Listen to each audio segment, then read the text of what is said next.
যেদিন অনেক টাকা হবে, সময় কেনার মতো টাকা, সেদিন কিছু সময় কিনে নেব। যারা প্রতিদিন, প্রতি মাস, প্রতি বছরে বলে যায় খুব ব্যস্ত, একদম সময় পায় না, কাজের চাপে মনে থাকে না, তাদেরকে সেই কেনা সময় ধার দেব। সময় কেনা হয়ে গেলে আমি আবারও টাকা জমাবো।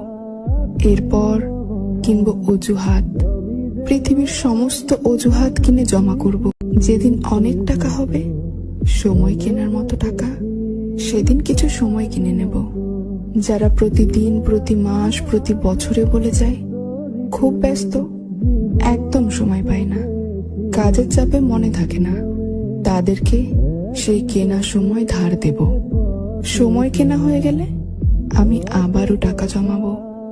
এরপর কিনবো অজুহাত, পৃথিবীর সমস্ত অজুহাত কিনে জমা করব।